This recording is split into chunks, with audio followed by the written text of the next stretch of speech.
hurricane, a tidal wave. Essence perfect, life looks brilliant. Give me more of this. I'm out of control, about to blow, and I've been caught in the undertow. So toxic, but I can't get enough. You bury me, bury me. Yeah, you bury me, bury me. You've got me hypnotized. Push me out of myself. You've got me hypnotized. I can see, I can hear, going crazy, but the light has got me hypnotized. You've got me hypnotized. And get you out of my head again.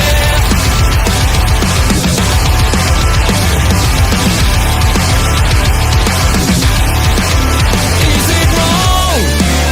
Is it right? It's like I've won my final war without a fight. I'm out of control, about to blow, and I've been caught in the undertow. So toxic, but I can't get enough. You bury me, bury me. I know you bury me, bury me. You've got me hypnotized. Push me out of myself. You've got me hypnotized. I can see, I can hear, going crazy, but the light has got me hypnotized. You've got me hypnotized. Get you out of my head. Get you out of my head.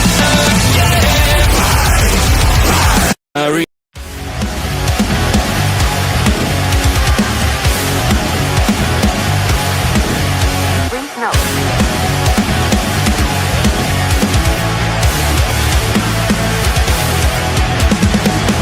Never gonna stop, never gonna change, never gonna do the things you say. I run my own way to get there. Pulls a coin that I don't seem to care. In the air, no more crowd, just the opposite kind of few clouds. So tell me the storm is coming for the sake of all your lies. Why don't you try to be wise? Know that I need you anyway.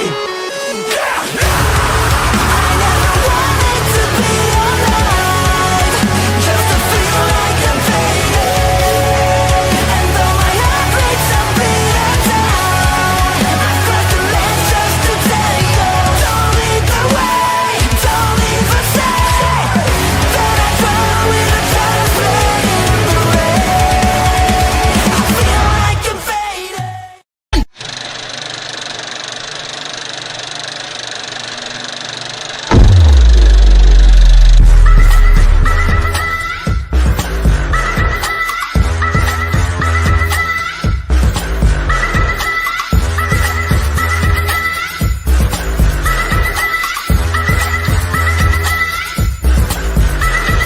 We don't need no sleep because the party don't stop.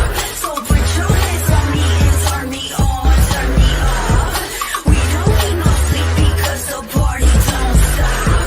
So put your hands on me and turn me on, turn me up.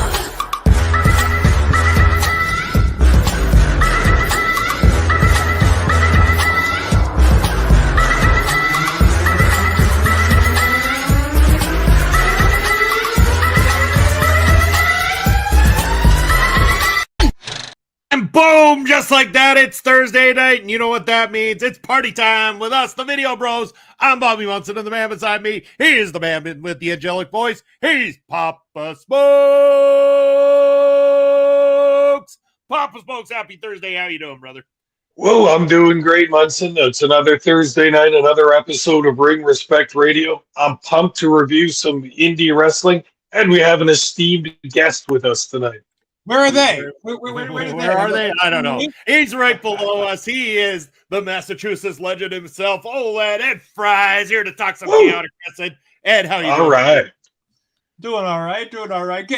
I'm in the middle of my busy week here. I've got Taking Over out of the way. I've got Marvel Talk out of the way. We got this one to go. I got a live wrestling show, and then I got 2 back-to-back podcasts, plus a Sunday morning. It's a lot this week, but it's Mania week. It's okay to be a bit tired. That's right. And we're going to go big all weekend long here on the channel. Bobby Stats is in the house. Bobby says, me and my lady are watching you guys' show. She's with you today, Thursday. Happy Thursday to you and to Diane. Glad you're tuning in. Thank you very much to the both of you. Vassar's in the house saying, hey, boys, what's going on? In 9 days, he asks. Also, good to see your handsome faces with this busy wrestling week. 9 days, Papa Smokes. 9 days. What can we think of that's coming up in 9 days? Oh, that's right. It's PPW presents Triple Combat, the triple threat ladder match for the PPW Tag Team Championship on the line Saturday, December the 26th, live in Saskatoon. Can't wait. Papa Smokes, I'm excited. I know Basser's excited. I have a feeling you are too. Very excited, Munson. Not December 26th, but April 26th, Munson. 26th. Coming right up. You're thinking about Christmas time already. I'm thinking about PPW and that three-way ladder match. It's going to be nuts, Munson. And once again, please, everybody, think of your poor camera guys at ringside because it's going to be one of those nights. It is going to be one of those nights. Make sure to get your tickets. Tickets are on sale. Seats are sold out, but general admission $15 tickets are available. Reach out to Prairie Pro Wrestling over on Facebook if you want to make sure to secure your place at the hottest ticket in town coming up on the 26th of April. Not December, Bobby. Not December, April. But yes, speaking of great live shows, indie wrestling shows, Ed, why don't you give our fans who don't know a little introduction into chaotic wrestling and the importance of Cold Fury and what we're talking about today? So Cold Fury happens to be their WrestleMania type show. It's their big show where they kind of, build the storylines to have a crescendo, just like any other good indie promotion does. You all have your big shows. What is it for PPW? What is that big show that you guys build to every year? That would be the Ring of Horrors in October every year. So, so every promotion has that show for them. No matter what it is, no matter where they go, everybody has it. All Out, WrestleMania, Slammiversary, everybody's got it. So that's what it is for Chaotic. It's a wonderful show.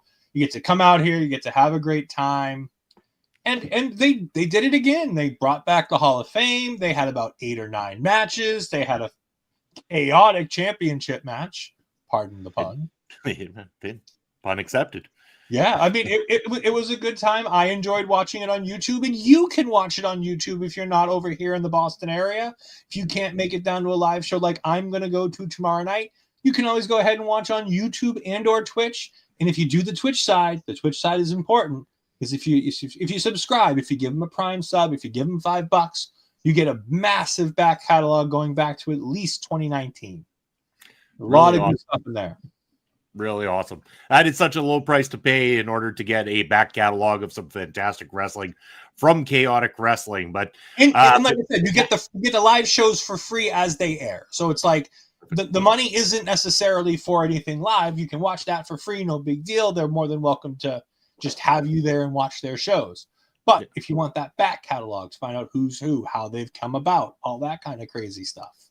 That's right. Yeah, go right now. Follow them over on their Twitch channel, Chaotic Wrestling, or on YouTube. Make sure to sub to their channel over there so that you can at least, if nothing else, give them that kind of recognition and watch those shows live. It helps out indie wrestling. But I'm gonna go over to you for a minute, Pop Smokes. Before we get into the matches, want to see if there's anything you wanted to mention about the arena. I know you're an arena guy. Yeah, you might have done your research into this, so I wanted to give you the floor here to talk about where this took place.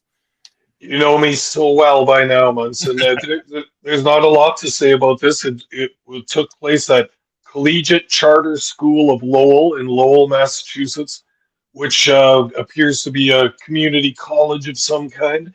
And it happened in the gym here, and it was a nice room for the event. It looks like it holds 400, maybe 500, something like that, with the bleachers and then the floor area around the ring.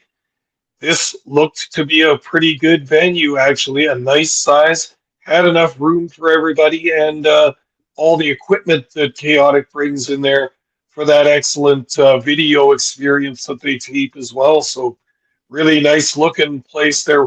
We've watched a couple shows at different venues. This was the first time for this one, for me, though. This was an odd one because they changed venues 2 or 3 times since they announced the original location for the show. They had some issues, And I know at the show or two prior to Cold Fury, they had to actually bring the Chase, who runs the place, out to the ring to announce that there was a new venue to make sure that the people there knew. Because once you get your tickets, you sometimes forget that you don't have to really look at things. So they had to make sure that in the event that you're not looking at the socials, there is a new venue. Please make sure you go to the right place. We don't want to deal with this. Make sure you're in the right area. And no matter what you do, I'm sure there had to have been some people that still managed to not pay attention, to not read, and go all the way there. And they were probably the same people the next day that, well, nobody told me. Where was this information when I was asking for it? Yeah, and it was on all the socials. Chase came out and did a promo, the whole night. Oh yeah. But So- you guys know, you guys run you It's guys, almost like we've seen it before or something like Yeah. that. You know? Yeah. I mean, you guys would never have to, move a venue, but in the event, the HIW days, you might have had to move a venue or two. Yeah, I mean, there was those days. Bobby, thanks for liking the video.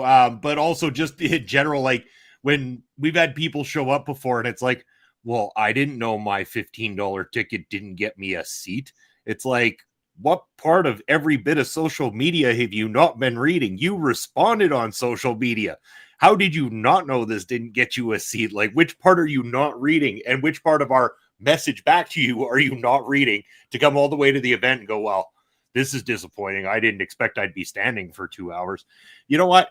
Get in there, stand, enjoy the show. It's You a guys lot of are only fun. doing 2-hour shows. Come on, Munson, get with it. Do 3 Well, hours. I mean, let's see. By the time we hit bell time, it's more than two. It's more than two. But we try to keep it. We try to keep it with the intermission. That the total time there, people are usually done after about 3 hours. We give about a 15 to 20-minute intermission. So 2.5 hours for actual showtime, I would say, approximately, for a PPW card, which I think for most indie cards, unless it's like your big show, and again with our Halloween show we do it too, and with Cold Fury, it's okay to run a little bit extra. You've got extra people there, you've got extra excitement in the building, people know it's your big card. And that was apparent here with this card as well too. Throughout the night, people were hot for the matches. It was people reacting, other than I think there was a couple of times where the audio from the actual mic'd in crowd, or like the crowd noise coming in, kind of went dim all of a sudden, and you could hear the announcers and a little bit of what was going on in the ring, but it sounded like the audience just disappeared for periods of time throughout the card. But I like it. I like the sound there. I like the setup. I thought production was really cool. Chaotic does a fantastic job production, those video entrances, and yeah, just overall a great night of pro wrestling. So how do you want to do this, Ed? Do you want me to start by saying which match is which and going through them, or do you want to kick them off? Let's go down the card. Let's go down the card because I've watched the first two back in their entirety. Okay, fair enough. So starting off the night with the New England Wrestling Championship, Arcturus of the GGC taking on Trigger the OG. They made a big deal of talking about Arcturus and talking about him never having obtained gold in his career so far. So again, that strong allude to the idea that this might be his night. This might finally be the time that the man goes away with gold. Trigger the OG has been great. Love watching him. This match going on first, I was curious because again, a lot of the time you go with, a reasonably fast-paced kind of style in the first matchup to really pump the crowd, but these guys didn't let down. They went in hard, and they went hard on each other. They threw down well. That suplex from the ropes was just unexpected, and man, that got a good pop out of the crowd. I liked it. It was a great way to kick off the show in the end. Surprising way to kick off the show, but really enjoyed it. Papa Smokes, your thoughts? Yeah, I agree with you. We always say that it's good to have a good match on first. This wasn't the kind I'm used to seeing, but this was two veterans, more or less, especially Trigger the OG. I like him a whole bunch, and they put on a good show in this. I like that they talked about Arcturus in the little video beforehand and talked that he used to be Max the Smash Blaster or something like that, and then he was and then he was still wearing that same T-shirt in his match tonight. I like that. That's a nice touch, but good match to start. Even with the video beforehand that kind of almost predicted who might win this match. Still a bit of a surprise that the big guy gets his first gold after however many years in chaotic wrestling. So it's a moment. He's a heel, so I'm not sure if the fans completely embraced it, but still a moment and kind of felt good for the dude. Yeah. Yeah, I thought this was a really great one. Like Papa Smokes, I was drawn into the video package. Chaotic doesn't do a ton of hype videos for a lot of their matches. They'll do promotional stuff. They'll do backstage promos. They'll do, announcer asking questions. They'll do people cutting promos, but they don't typically do a full hype video for a lot of matches. So to go ahead and have a bunch of these matches have those hype videos, to have them, to see Trigger the OG from way back in the day running with Killanova Inc., running around with Carmelo Hayes when he was Christian Casanova. Like, there's a lot of fun to watching old school Trigger the OG and having him be like, look, I can get evil if I need to. Like, I've been a good guy and I've been, in the unit for a while and I've been doing this with my friends. But, like, this is about me for the first time in my career. It's not about these guys. It's not about me having 3 tag team championship reigns with 3 different tag team partners. This is about me being able to continue showing that I'm a singles competitor and that I can be a top tier singles competitor. And he went out and had a banger match with an older veteran. Like, I love Max. Max is great. Max Smashmaster was a fun little gimmick. He's an interesting guy. A guy that you guys know very well was his tag team partner at the sister promotion to Chaotic at Rad Pro Wrestling. He was teaming with Mr. Thomas for a brief time period. No way. No. How did you not know, Papa Smokes? Your close personal friend. I should know this. I should have totally known this. Yeah, for a few shows, him and Max were tag team partners as they were like a Legion of Doom style tag team. Like they had like spikes and everything.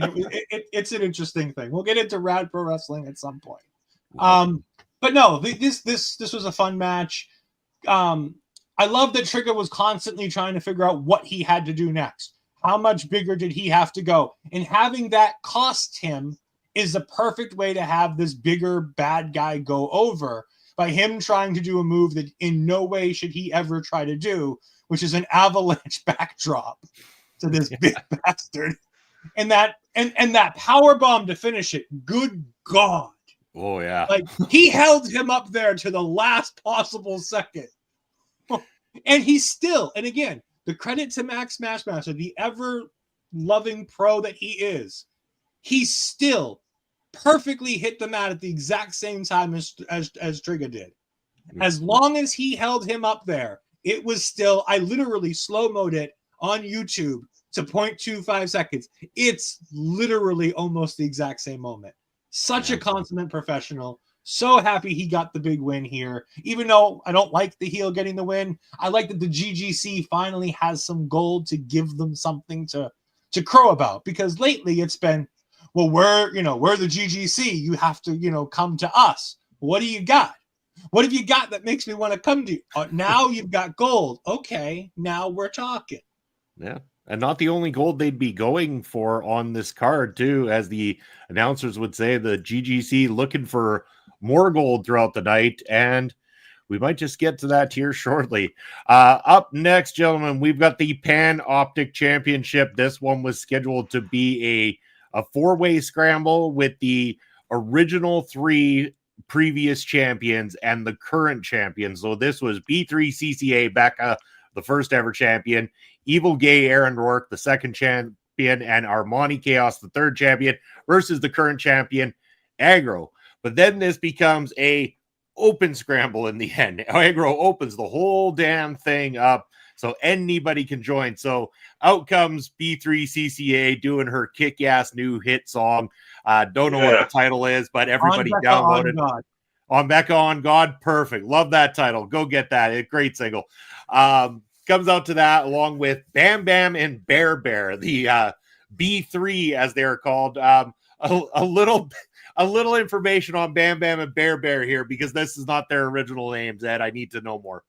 So this is Anthony Vecchio and Aaron Ortiz. They're otherwise known as the Shooter Boys. They are trained and come out of the Creative Pro Wrestling Academy. They've worked a lot of Creative Pro shows. They've been recently doing a lot of work here. Creative Pro and Chaotic seem to have a very good relationship. The drive isn't too bad for a lot of their talent. Aaron Rourke is a Creative Pro talent. Gabby Forza is a Creative Pro talent. Maxwell Jacob Friedman is a Creative Pro talent. The two people who run that promotion, at least I know they used to, I believe they're both still active participants in their training program, would be Pat Buck and Brian Myers. So if you're familiar with television wrestling in the last 20 years, you'll have heard of both of those names. Pat Buck he's an older wrestler, but more importantly, he's worked backstage at every big wrestling promotion in the area, whether it be TNA, whether it be AEW, whether it be WWE. Pat Buck's been back there working as a road agent for all of them. So when it comes to knowing how to train pro wrestlers and knowing what the companies are looking for, it's hard to beat. And then you got the most professional wrestler, self-proclaimed at least, Brian Myers. There you go. And as Bobby's saying, Becca still deserves her rematch for the MLW, or her match that she deserves the MLW Featherweight Championship. She still does. She still should be owed it, but it hasn't happened yet. But we'll see if she comes up with gold here as we go on. After they announced that Bam Bam and Bear Bear will also be involved in this scramble. Calvin Dumont, without having to use Daddy's money, is able to get himself a title match. He comes on out. Then Godric of the GGC enters this thing, and then we get the song Hit Me Baby One More Time as covered by Jack Black or Tenacious D or whichever incarnation of it. It was the Britney Spears version, believe it or not. Really? Oh, it sounded like Jack Black singing. No, so that's the reason the commentary makes the joke. This is Scotty Slade's actual entrance music. For some godforsaken reason, the King of Dad style, this is his entrance music. But also, with Becca being a pop star, they make the joke on commentary that somebody in the back wanted to show Becca what a real pop star sounds like. Yeah, I heard that comment. And then it's funny because they play the song and then they act like they have no idea what's going on. And then it's like, oh, well, he's going to go to the back and check. And then they start the match. The match just starts. And halfway through, the music hits again and out it comes. And the match continues. I got to say, guys, this match was a mess. It was all over the place. Yep. But as Ed and I were talking before we went live here, there was a lot of good things in it too, because there's a lot of quality people inside of this matchup that were doing good pro wrestling, but it was always going to be a bit of the comedy spot on the card. It was going to be for those fun pops and stuff like that. It did exactly what it set out to do. The finish was absolutely ridiculous, but hilarious, kind of, oopsie type of wrestling finish. We just talked about one last week, Papa Spokes in SPW with Avalanche falling on top of Prophet Palmer there. But in this case as well, too, Dumont gets knocked the F out. As he does, Agro's pulled out of the ring. Dumont falls down, gets the 3 count, and we have a new champion in Calvin Dumont. This was crazy, bizarre, wild, all those things. I want to get your thoughts, Papa Spokes, your thoughts on this one.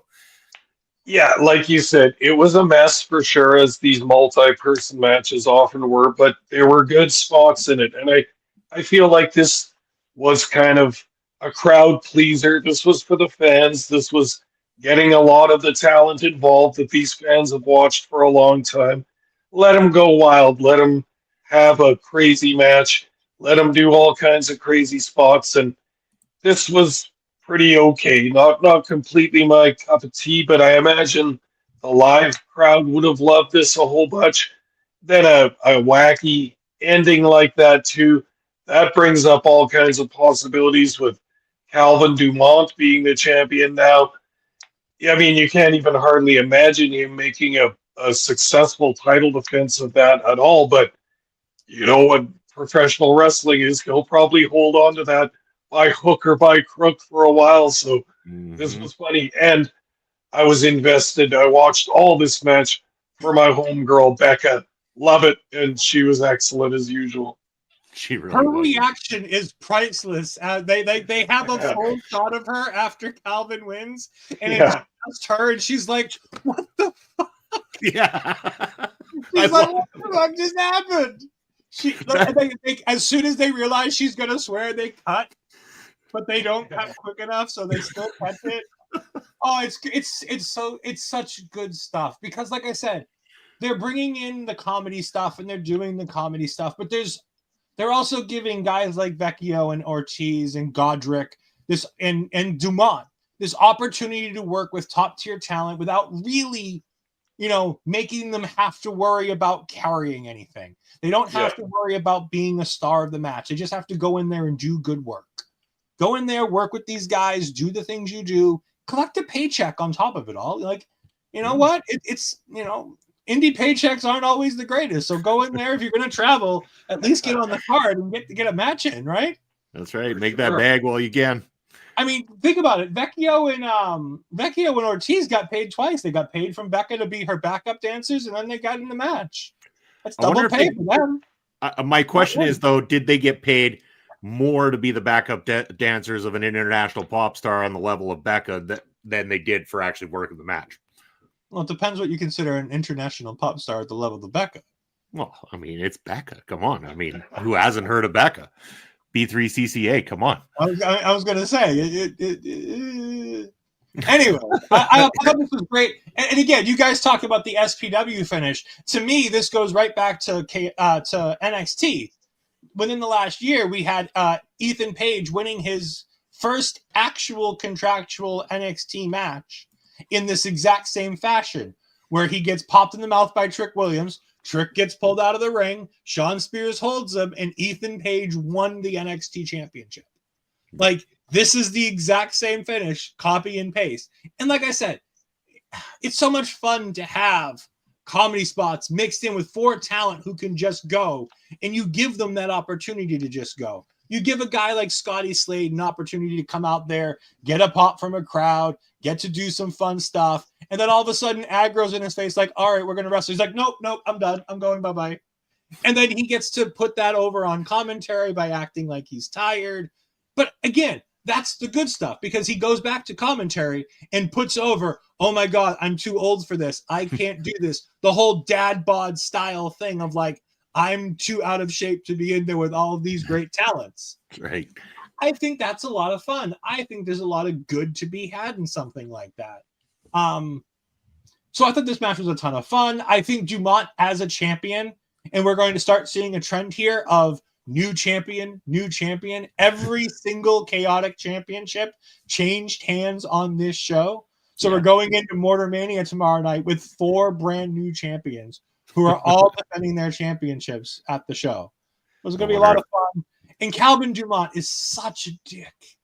And Yes. Like, he even responded to my tweet when I was like, what the fuck just happened? He's like, greatness did. And I'm just like, I have to retweet you. That was great. Like, he's just, he embodies this role so well. And Bobby, like you again, I hate to keep going to this, but PPW, but think about this with PPW. Imagine a PPW talent who's going to come to you and be like, my theme song is the Backstreet Boys, and my character is that my daddy is rich, and I'm paying to get on the card. I'd pop him in the fucking mouth. Yeah, that's what I'm saying. So imagine how well that goes over here, as opposed to the wonderful, nice people of Canada. I don't know. We're nice until somebody says Backstreet Boys and Rich Daddy in the same sentence. You know what though? I think you guys need to try to book Calvin Dumont up there. I think I'm gonna send the PPW management an email and tell them that they need a Calvin Dumont up there in PPW. I think there'd be a lot of fun to be had with that. Yeah, just email prairieprowrestling@gmail.com and see who answers. I have a feeling I might know who. I didn't know how public it is. So I was like, If you message us on the socials. No, I'm not going to go to you. I'm going to go to the real star, El Assassino. I'm like, El Assassino, I need a favor. This fucking Munson hates this guy. I need a favor. I need this guy to come up here to screw with Munson. So I need you to. Now you're Oh, talking. don't give him the idea to screw with me. No. Oh, We that's don't need exactly that. what Yes. I'm bringing No. Calvin Yes. Simmons up there. No. Yes. I'm gonna Kelvin make DeMont. sure that you have to Kelvin get up there DeMont to is get much the a worm photo as what with El Alan Assassino Delon. is. Great. We don't need two snakes in our ranks. Oh, Anyway. you're gonna Anyway. get yours, Munson. Yeah. I can't wait till Assassino gives you yours, Munson. He's been Yeah, 8 years of all Wonderful man, El Assassino. 8 years of all talk, no action. That's all it's been. Oh, Anyway, Bobby's picking up for each other. Bobby just says no. Yeah. Bobby knows. we'll see what happens. Anyway, up next is the Hall of Fame. So Chase Del Monte and Brian Logan come on out. They're going to be honoring two people into the Hall of Fame. First is the mighty mini Mark Bourne, and then Jamie Jamakowski. Hope I pronounced that correctly. Ed, I'm going to let you take the whole floor on this one Oh, good God. because Don't do you can give a lot more insight to the mighty mini, also to Jamie's And career as well too. I'll be honest with you. This was the first I ever heard of him. This Really? Is Wow. Mighty Okay. Mini is before my time. It's early 2000s. He is with Jamie. He is early days chaotic. This is very early days. He was a potentially, he was an undersized star. He's one of these guys that he would go out there. He would have good matches. I know more about the Logan brothers teaming with Chase Del Monte as part of the Mill City than I do of the Mighty Mini. He cut a good promo here. I like this. It felt to the heart. He thanks the fans. He thanks the talent he worked with. He talks about how great the talent is here in Chaotic now, how he sees a lot of the same things that he felt in his own heart, looking at these young talents and all the things that they're doing. He shouts out people like Paris Van Dale, Ricky Smokes, JT Dunn, all these wonderful talents who he sees a lot of himself in. And I thought that was really fun and interesting and good for him to be able to be recognized for all the hard work that he put in to help make this company what it was during the early days. Because like the people who do the hard work in the early days to start these promotions never really get their just dues, because we all think of the people who are the stars when it happens. Yeah. Not fuck the Hulk Hogan, but Hulk Hogan helped make WWE what it is. The Bruno Sammartinos are there, but there was the WWE before Bruno Sammartino. There was a WWE before a lot of those guys, but you don't hear a lot about them. You hear about the golden era. That's the Sammartinos. That's the Slaughters. That's the Hogans, the Giants, the Savage. All of that is the stuff that we think of as the golden age, but there's an age before all that. And so that's kind of what the Mighty Mini was for this. He's from a bygone era of chaotic wrestling that I'm not too familiar with, that I would love to be more familiar with, because there's a lot of young, talented people in there who have done a lot of things. And when we get to the next gentleman, we get a little bit of those people coming back and saying a nice thing or two. You bet. Yeah, no, it was a nice tribute and everything. I liked it. Again, like you said, you don't know anything about him. We clearly don't know a thing about him other than what we saw in the video package, as well as getting him out to do his heartfelt promo and stuff like that. But yeah, it was a nice touch. I'm definitely curious to let you talk about the next one because of the surprise videos and stuff. But quickly before that, Pop Smokes, just thoughts on how this went and everything.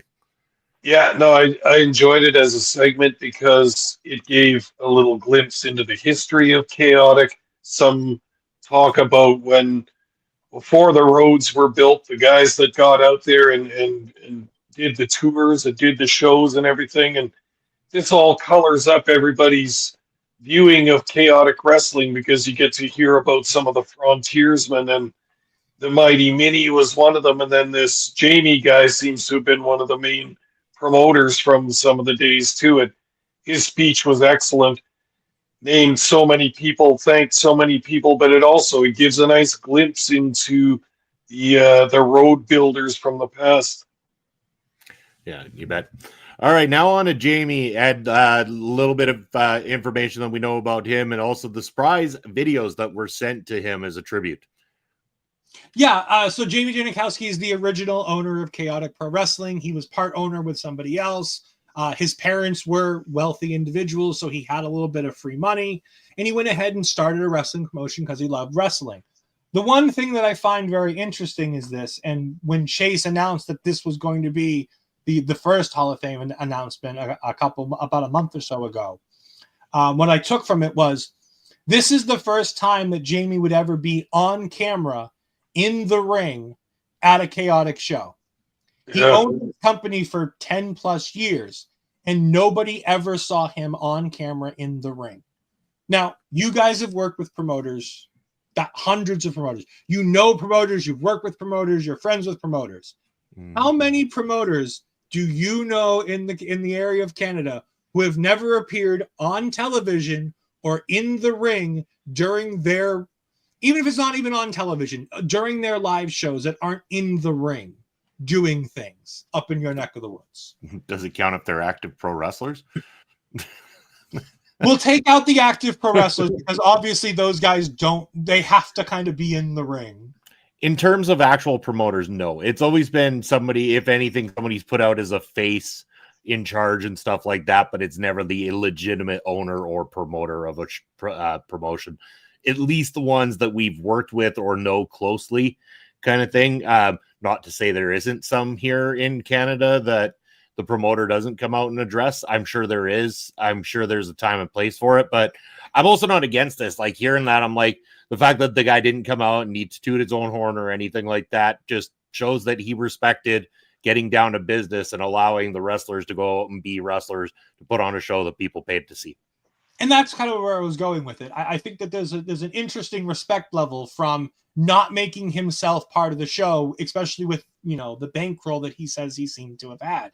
And then the stars that, sent in footage. We have Warbeard Hansen from the War Raiders, from the Viking Raiders, however you know them. We know him as Handsome Johnny. We know him as Chris Hansen. Fantastic talent, former world champion here in Chaotic. So obviously it was nice to see him send in a message. Current Raw Tag Team Champion at the time. We got a message from Kofi Kingston. Fuck that dude for what he did to Big E. But also, so good to see Kofi Kingston coming back and supporting Jamie, who helped, give him that gimmick that ended up being in WWE. The original gimmick that Kofi went to WWE with was his Chaotic gimmick of this Bob Marley style talking Jamaican guy who, was a heel at one point, was a babyface at one point, but he did all the things around here. He went to Boston College for a communications degree. So it's nice to see him coming back and, being able to give a video, if nothing else. And then at the time, tag team champion on SmackDown, Tommaso Ciampa, who again, another guy who came through the area, wasn't necessarily trained here, but definitely worked a lot here. The Sicilian psychopath, whatever you might know him as, him sending a wonderful, heartfelt message in the back of his car to go ahead and thank Jamie for all that. Jamie also, it's funny because he was so personable and so comfortable on that microphone, cutting this, heartfelt promo, talking about running the business and, thanking everybody and their mother, and then thanking his partner for all the hard work that he did to make sure that everything got done. And it's like he would have been a natural in the ring or as some kind of authority figure. He had that charisma and that the ability to speak that some people who make themselves an authority figure don't have. He had a believability factor. He was really interesting and creative, and he did a lot of good work. And then he had talks about how he might come back to Chaotic shows here, there, and everywhere, but it'll never be in a chance where there's snow. And I'm just like, I don't blame you. We're in New England. There was a chance of snow. I'm surprised you're here now because it's the beginning of April, and we all know snow's possible at the end of March, beginning of April, buddy. So, we know. We had a tiny little sprinkle ourselves just today, so it never quite goes away. But before we go on to the next match of the night, Papa Spokes, any final thoughts here on this?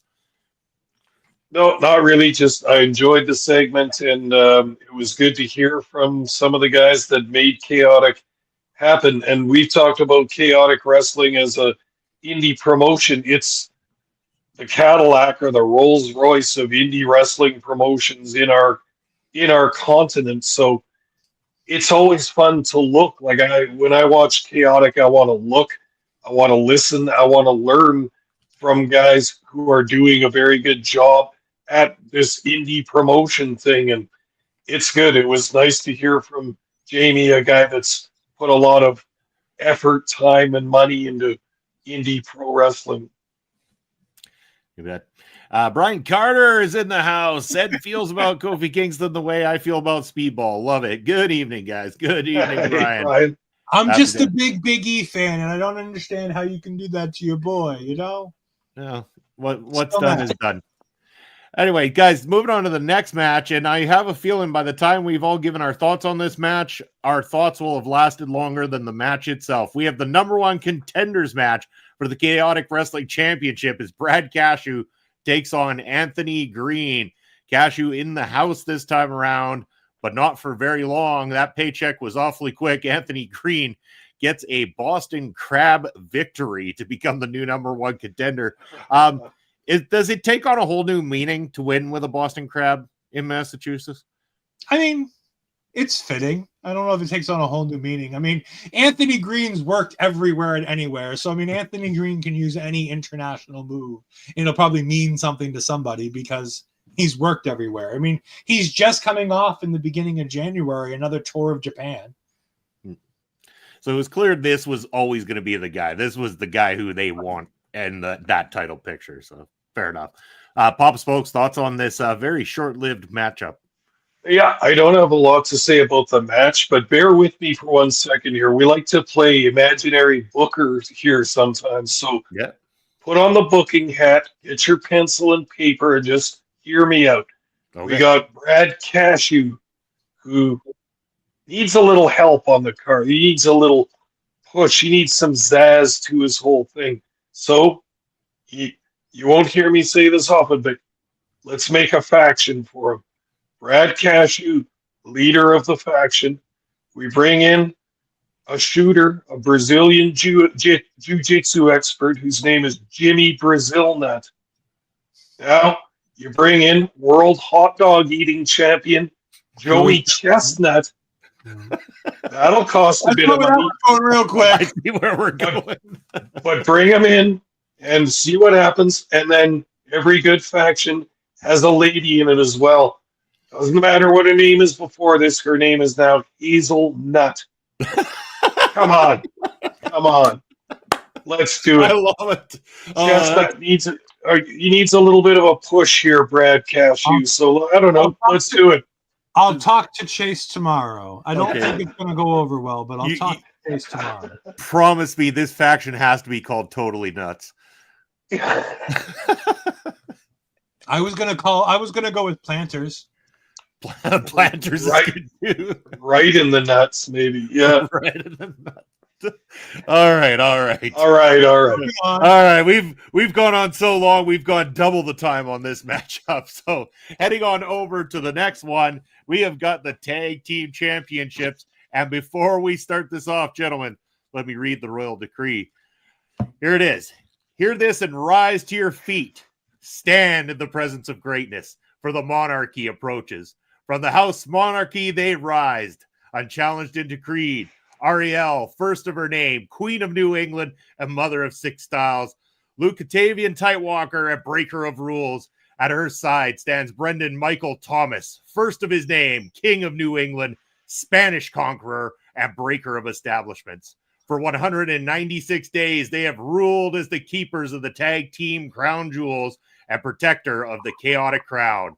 To the commoners and peasants, remember how blessed you are to live under the rule of such merciful sovereigns.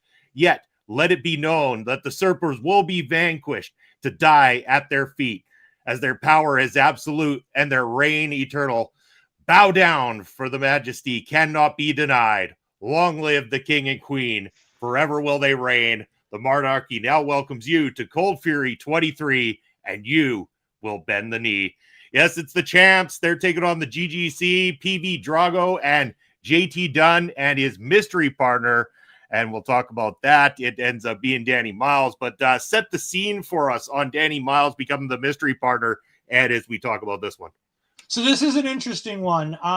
Danny Miles was one member of the unit. The unit ran ruckshot right around the pandemic times over Chaotic Wrestling. They were 2 or 3 time tag team champions. They used the Freebird rule. It was made up of a variety of talents. The main 4 were always JT Dunn at the top, and then you had Trigger the OG and Danny Miles as your typical tag team, with the special guest who was always around, sometimes here or there, Hollywood Superman himself, Mike Verna, who makes an appearance tonight. He comes out, makes the big announcement that he's finally medically cleared again, and that his first match back is going to be here in a Chaotic Ring. Very excited to have Mike Verna back. He's a bunch of fun. He's a big boy. I think you guys are going to enjoy watching this man wrestle. He goes ahead and says, JT, we need you to find you a partner. I know you haven't found one, but you need to fix this. You need to be able to fix this. Work with him and everything will be okay. And out comes Gene Crusher Danny Miles. Danny Miles, the same man who took the title from JT Dunn, the same man who JT Dunn took the title from, the same man who went to war with JT Dunn inside of a weaponized steel cage and basically ruined their friendship. And now they're forced to work together with no prior knowledge. It was an interesting choice. That whole can they coexist thing to a whole new level, because it's not just 2 guys that don't get along. It's 2 guys that have a history of not being able to get along. This is like putting Seth Rollins and Roman Reigns as a new tag team again and giving them the tag team championships. It's not a good idea. These are not 2 guys that you want holding your championships for the tag teams right now.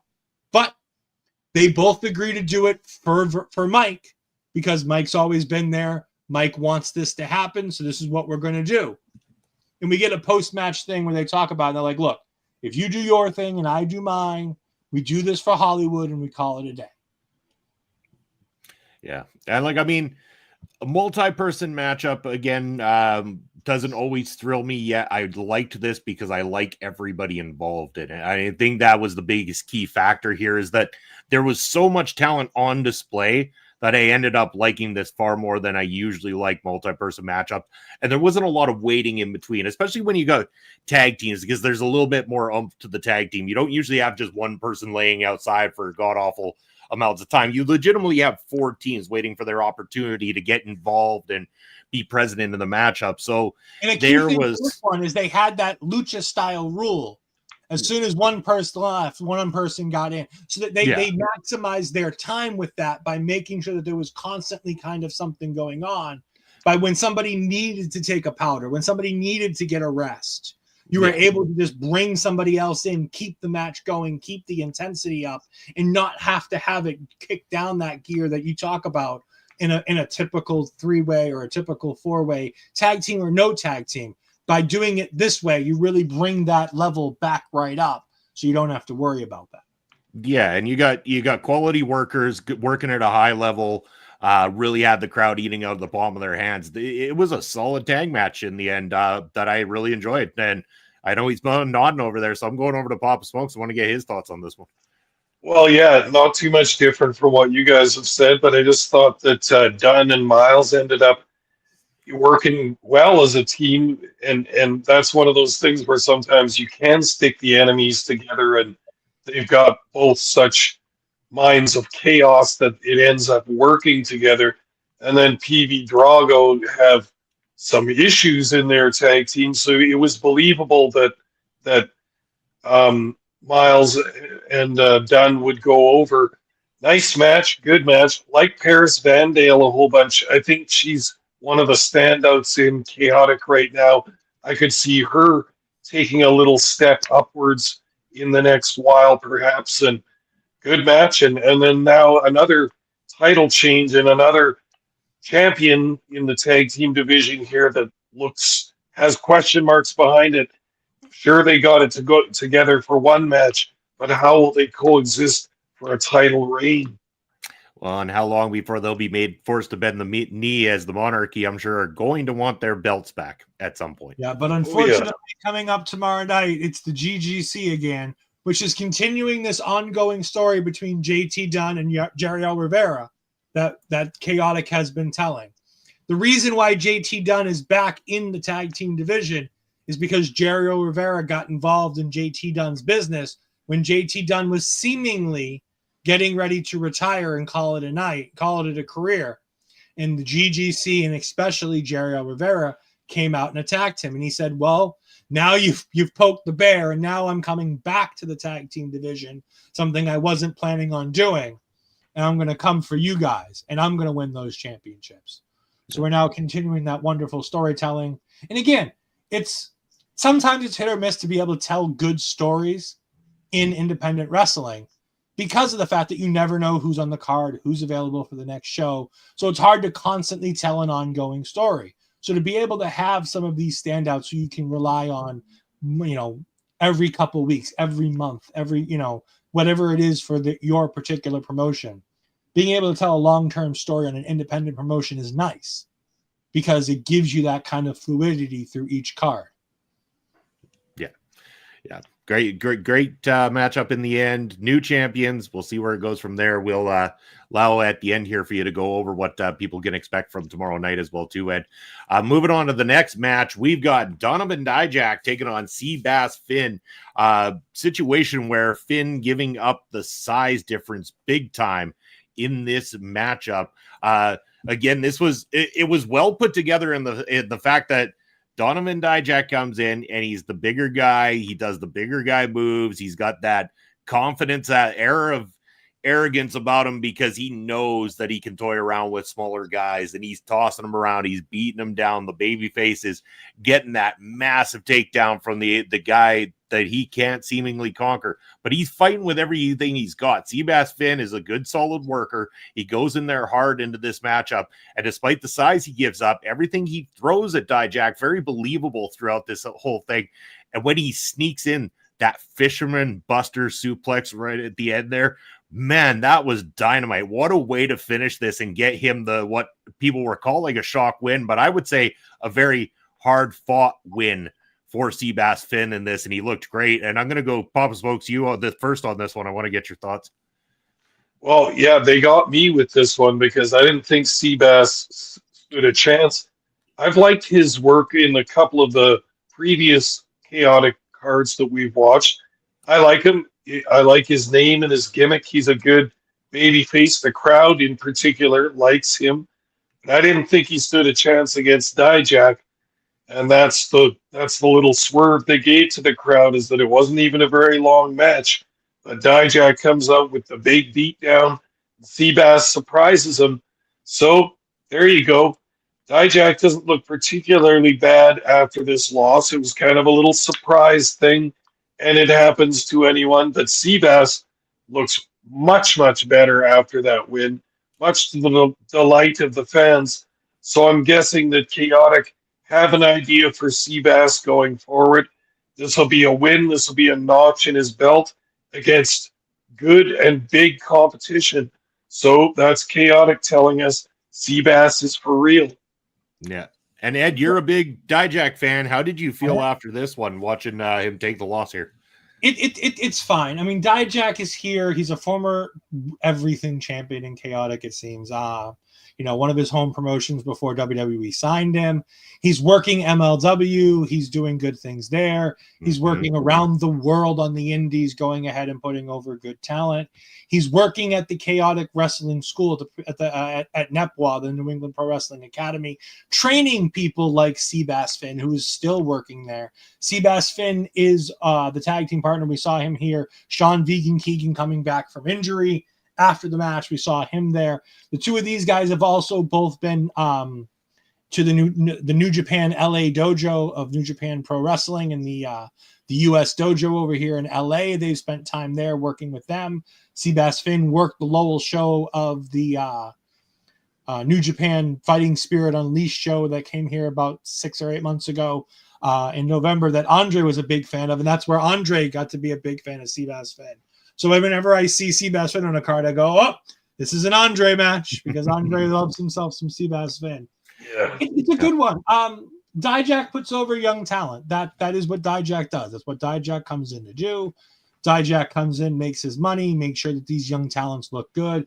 He's put over in the last 3 shows Aaron Rourke.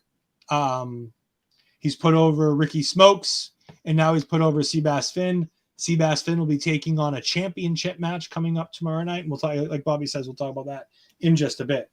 Yeah. Yeah, it was a great win for Seabass. As always, Dijak looks great. Loving his work over in MLW. And again, great to see him here too. It was a good match. Up next, we got kind of the opportunity for the next crop, the next generation of chaotic talent, at least anyway. A lot of the talent that didn't really have a lot of story build going into this, but they got an opportunity to be on the card and kind of break up between this big match between these two guys and our main event as well too. We had a tag match. It's Spike Nishimura and the Big Cheese taking on DJ Powers and Jose Zamora with Livia as the referee. Again, there is some great up-and-coming talent on display in this matchup. I think you definitely got something interesting with Nishimura. The Big Cheese is a lot of fun. I spoke very highly of Jose Zamora, even recently mentioning that I would love some kind of arrogant character like that in PPW. I was missing the whole social media getup that he normally had that we saw previously. It was mentioned on commentary. Where are his cameras? But I mean, this was good. It served its purpose of exactly where it was on this card to serve as that kind of in-between matchup right before you get to the main event, because people still riding a high from the shock of the previous big matchup that you had. So it was an opportunity for these talents to get on the card, opportunity for them to get their stuff in, and they got a great look in right before the main event of the night. So I liked it. Papa Smokes, your thoughts? Yeah, that's a good point that you make about where this match was as kind of a bridge between the rest of the card and the main event. It was a pretty good, serviceable match. And talking about storytelling, obviously the main thrust of this match was this referee Livia and DJ Powers, who had obviously been a couple at some point. I'm sort of catching up on this a little bit as we go along, but that was clearly going to be the crux of the match, was that Livia was having nothing from apparently her ex DJ Powers, or some kind of a relationship that had soured or something, and she was making the deliberately slow counts and all that sort of stuff, and DJ Powers was trying to bully her into reffing on his side of everything. But of course she went down, and then as it turned out, she turns against DJ Powers and then breaks up with him after the match. So whatever story arc we're on there, that seems to be over, at least at this point, and we'll see in the future. Yeah, exactly. Ed, your thoughts on this one? I thought this was great. Jose Zamora is still working with this Spotlight character. He recently did an indie show in the area where instead of having the GoPros and things like that, he wore an actual microphone and he recorded the match as a competitor, and he posted that on social media earlier this week. And it was great because you're hearing them call the match as they're working, which is just like the silliest idea. Like, there's no good reason to do this other than you're just trying to figure out what your gimmick is. And I love it. I love that Jose Zamora is willing to just do whatever it is to make this work. I thought the Spotlight with the GoPro taped to his chest was a really good idea, but as we've seen in practicality, it doesn't really work very well. The GoPro doesn't stay where it needs to be very often. He wore it around his necklace at one point on one show, and it still kept falling off. So I think the microphone is going to be a way to do this, to really make it interesting, especially if they pipe his mic audio into the speakers of the arena. I think that could be a really fun twist to this as we go forward, of being able to hear the match being called. because there's just something great about it. The Livia DJ Power storyline is fantastic. They are a couple. They are still a real life couple, but in kayfabe here, DJ's been a complete douchebag to her for the foreseeable last 6 or 8 months. He's upset that she's a second generation talent. Her dad was Edward G. Ecstasy, apparently, who's a former tag team champion in Chaos. For the one night stand. By the way, the name Edward G. Ecstasy and then having your tag team be named the One Night Stand is just such 2000s gold that I absolutely adore it. She's a fantastic wrestler in her own right, but he's just been this controlling, gaslighting boyfriend where he tries to show her up at every opportunity. He tries to take advantage of all the things that she can do. He's constantly like, he'll sit her down and be like, don't move from this spot. And he'll sit her in a chair. And then 5 minutes later, he's in the match and he's, either ahead or behind. And he's telling her to give him the chair that she's sitting on. Well, how can I sit in the chair if you're telling me, but you want me to give you the chair? And like, she's had enough. Enough's enough. And it's time for a change, as the great Owen Hart once said. And she went ahead and she screwed him. She screwed him on this night. She made sure that he went down, and then she dumped him. Good for her. But I don't think the feud's over. I was hoping we'd get it this week. We're apparently not going to get it this week, so maybe at the next show, DJ Powers versus Olivia. But I want to say something, and you don't often get to say good things about DJ Powers because there isn't a lot of good things to say about him. As an in-ring talent, this guy is gold. This guy is so smooth and so good in the ring that he has a bright future ahead of him as long as they can continue to work this character, because this character only works so long in every place. It'll do great on the indies, but I don't know what this character does on television on a weekly televised show. Me and Bobby were talking about the plethora of WWE ID talent that comes through Chaotic. And it's like, if your goal is WWE ID'd, I don't know what you do with DJ Powers on WWE Evolve. You know what I'm saying? Like, there's got to be an evolution to this DJ Powers character that you can bring to Evolve or to something like it in the future. But I think DJ Powers is a star in the making. I just can't wait to see where he goes from here. And sometimes that's all it'll take is somebody who sees that rising star and knows an idea. It's like, hey, we've got a thought of what this guy could be doing, kind of thing. And that's what it takes, just a little direction with somebody within the industry that's got something for them. And I think that direction could end up happening. Yeah, it was good. It was a solid match where it was placed and everything like that. And it warmed us up nicely for what we're going on to next, which is the main event of the evening. This match scheduled for one fall and is for the Chaotic Championship. Yes, it's Mortar getting his matchup finally with Ricky Smokes in the main event. WWE ID talent, swipe right on him if you want. Ricky Smokes defending the Chaotic Heavyweight Championship against Mortar. I mean, I feel like there was no other way this one was going other than Mortar walking away with it, the way they built this, the way they presented it. I mean, obviously, Ricky Smokes has done a phenomenal job as the champion here in Chaotic, and this was always going to be a solid main event matchup, and it was. This was a top-notch matchup at a top-notch event at the top of the card, and it's exactly what it needed to be. Two rising stars of the industry tearing down the house, fighting for the big gold. It was a fantastic matchup. The new champion looks great. The old champion still looks great, even in defeat here. What a matchup. Loved it. Icing on the cake. And yeah, I'm going to go to you first on this one, Ed. Your thoughts here. I thought this was great. Starting in the crowd, doing that whole brawl throughout the arena, making sure that whoever watches this show, whether you've been here for just Cold Fury or you've been here for 5 years, 10 years, 15 years, making sure you understand just how personal this is between Ricky Smokes and Mortar. And then not only that, showing you how much people love and care for Mortar in his hometown. I mean, obviously he's from Colombia originally, but he's now living in Lowell full time. He's been here for a long time. You could hear his family. If you didn't see them, go back and watch it. You can easily tell who Mortar's family is at the end of this show. It was a great time. I love both these guys. I talked about Swipe Right on numerous occasions right now because they're part of the WWE Evolve program. They're part of the WWID program. They showed up and had a great little thing at the GCW show the other night. They went ahead and took on Nathan Frazier and Axiom.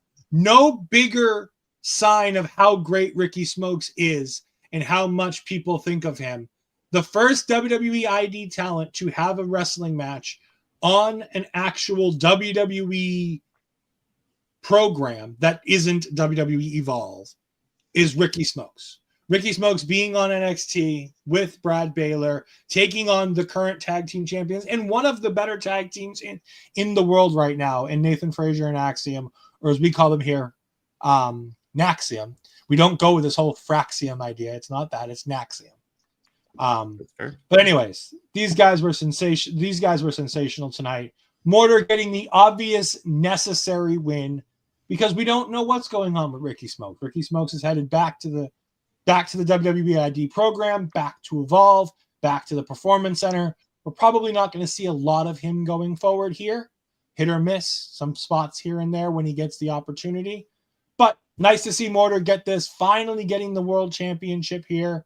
This is a nice full circle moment for me because when I started going back to Chaotic again in 2024, in January of 2024, Brad Cashew was injured in between the two shows that preceded Pandemonium.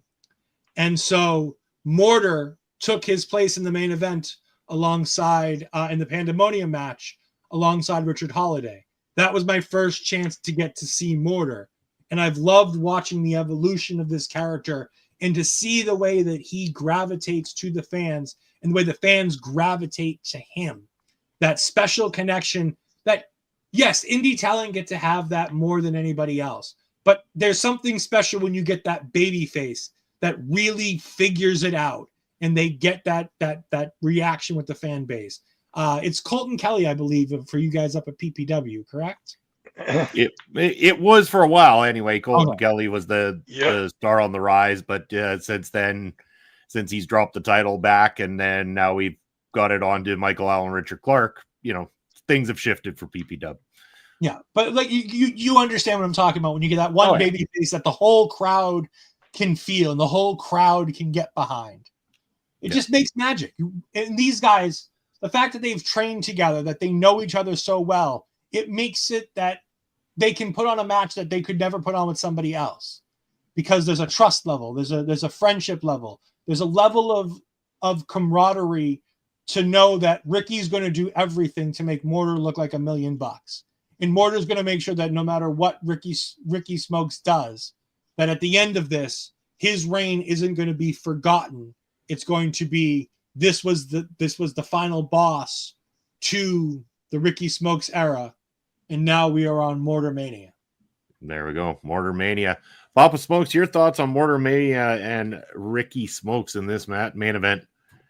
Well, this was a perfect main event for this show because the show had, or the card in general, had a lot of big pumped up matches with lots of people in it and lots of long matches. This main event was quite long. It was 23 minutes or something like that. A pretty good length for a main event and a title match. I really like Ricky Smokes. I mean, you can't help but look at this guy and see money.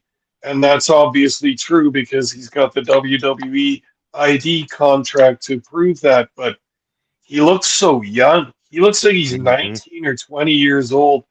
And he's so talented already. He's not big yet, but he's got time for that. And he's a handsome guy. He's a greasy heel at the moment in Chaotic and all that. I love him. He looks great. He's got confidence. He works in the ring like nothing's a challenge. Like he knows it's going to go smoothly, and it always does. I'm not sure you can't create a talent like that. It's got to be a combination of God-given talent and hard work kind of thing because Smokes looks awesome. And you can't hardly think of a wrestler that could have a more bright future than him. I wasn't sure about Mortar. I've seen one or two of his matches when we've reviewed chaotic shows before, but in this match, I get it now. He's a babyface favorite of the crowd. His look is kind of bizarre and all that, but once you see him start to work, he's the same thing. He's such a good worker. He's got confidence, and you can see that these two have trained together and had many matches together. This turned out perfectly. All the spots were there. Nothing went wrong, and it looked good, and the crowd was super happy with this. Like you said, Ed, it was fairly obvious that Mortar was going to go over in this because we know of some of the circumstances surrounding Smokes and all that stuff, but they, it was there were several points in the match where I thought this has got to be the finish. Like that's a beautiful finish, and oh no, it was 5 more of those before the actual finish. So yeah, it gave the fans their money's worth. Great main event, and really got both wrestlers over, even though one has to win and one has to lose. Ricky Smokes ain't losing anything in giving up that belt at this juncture, and Chaotic can go forward with a babyface champion that the crowd is really behind. Now they can open up their booking book and say, all right, look at all the heels we've got to feed to Mortar. Yeah, exactly. And they're Astrid, starting with a baby face. hello to Astrid joining us in the chat there. There we go. But yeah, no, it's overall it was done fantastically. It was a great way to finish off the show. It made a lot of sense in the finish. And as you're saying about Ricky Smokes, not only does he stand out here, watch him on Evolve. He immediately was a standout in exactly the position they put him in. From the moment he opened his mouth, I'm watching the first episode of it, and he gets out there backstage and starts talking. And I'm sitting there with Shauna watching this thing, and she's like, I want to slap this guy across the face right now. And I'm like, that's exactly right. Like, that's exactly what you're supposed to feel when it comes to Ricky Smokes. You should want to smack him right across the face. It means that he's doing his job perfectly. And so he's been a standout in Chaotic. He's become a standout in Evolve. The sky is the limit for this guy. And kudos to him and Mortar for the match they put on to top off what I thought was an A+ card. I thought Chaotic knocked it out of the park. I thought this was a fantastic watch and very happy to have seen this. Yeah, and going forward, we have Mortar Mania. We have 6 confirmed matches, including Seabass Finn taking on Octaroos for the New England Championship. Danny Miles and JT Dunn defend the Tag Team Championships against the GGC of Milo Mira and Jerio Rivera. We've got Armani Chaos taking on Calvin Dumont to try to regain the Panoptic Championship. Or as Armani Chaos says, time to rewrite the greatest, in all caps, wrong in chaotic wrestling history. We've also got the Big Cheese taking on Hazard. And I'm going to do this, and I hate to do this to a professional wrestler, but you're scraping the bottom of the barrel for your talent because it's WrestleMania week when this guy makes the card. Ed throwing the shade. Throwing the shade. Throwing a bit of shade at Hazard. He's a Dollar Tree Tom Lawler kind of, eh? Yes. And then we have the mirror match. 2 guys that So Brad Cashew, I've heard, wrestles under a different ring name in the area, a different promotion. I thought this guy was Brad Cashew. Apparently, they're 2 different guys, so they're going to be having a match tomorrow night. I'm not going to know what I'm looking at. Hold on. What the hell? Don't they look alike? They do look like alike. Brothers, almost twins. Yeah. That's ridiculous. Like, that's... I want to watch it just based on the fact that this is going to look like a couple of mirror images beating the piss out of each other. Yep. So that's one of our 6 matches. And of course, our main event, Mortar is taking on the number 1 contender. We already talked about it. Anthony Green. The alternative AG, Anthony Green, is going to be going in there and trying to dethrone Mortar after one on his first reign. So it's his first title defense of his first reign. So it'll be a fun show tomorrow night.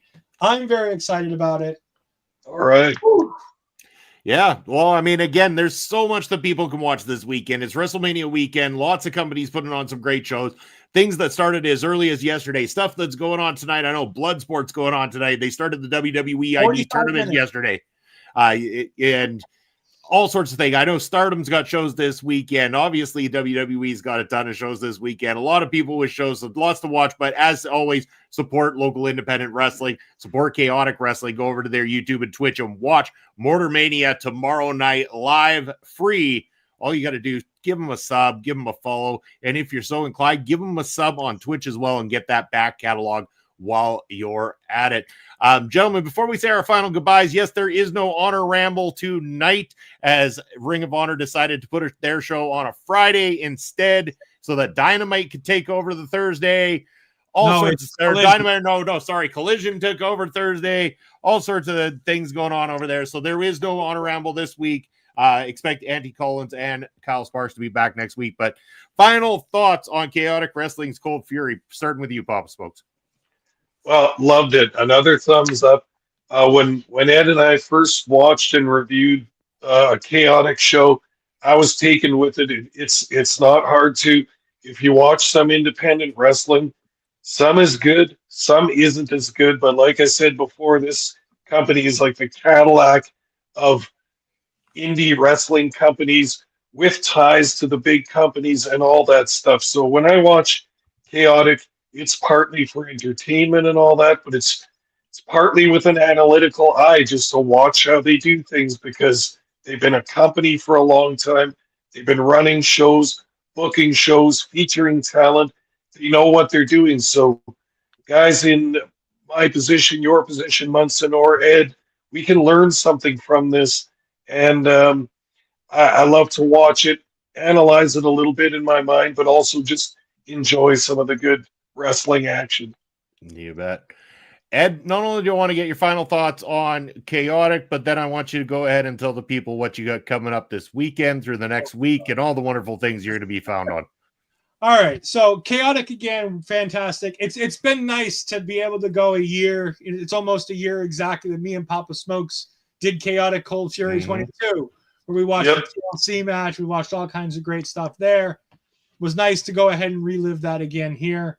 I do want to get into some other New England promotions. There are some other shows in here that I think could be good to watch. I want to get Papa Smoke's mindset on the idea of watching Rad Pro Wrestling. Rad Pro Wrestling is the stars of Chaotic Wrestling in a wrestling promotion that accidentally got stuck in the 1990s. They are currently in 1995. So not only do professional wrestlers have gimmicks that are designed around what gimmicks would have been in the WWE in the 1990s, all of their characters, their promos, everything is cut from the same thing. It's a fantastic thing. I have to get Papa Smoke's thoughts on this at some point because it is an absolute ball to watch. And like I said, it's a sister promotion. All the talent that you see here at Chaotic on a fairly regular basis, most of them are part of this other promotion. So it's nice to see them in a different way and a different light. But no, you can find me this weekend on Twitter and Blue Sky, EdFries12584, twitch.tv/EdFries2002. We've got a Stand and Deliver post show coming up Saturday afternoon. As soon as Stand and Deliver is over, me, Ash Mazzaro, and the wonderful Jose on the air will be joining us to go ahead and talk all things Stand and Deliver. I'm going to take a short break after that, do an errand or two, get some food, get some more non-sponsored, sports drink in me to make sure I'm hydrated, because then I'm going to be back Saturday night 1 post show for WrestleMania night 1. Me and Megan Ambers are going to be here doing it alongside potentially some other guests if somebody wants to turn up and show up. I'm sure we might have some room. Bobby, I know, has been working on trying to secure us another guest or two for our post shows. And then you can catch me and the whole big crew as we go ahead and do Point of View this Sunday. It's a packed Point of View crew. We've got me, we've got Munson, we've got Mark Talks Wrestling, we've got Andre C.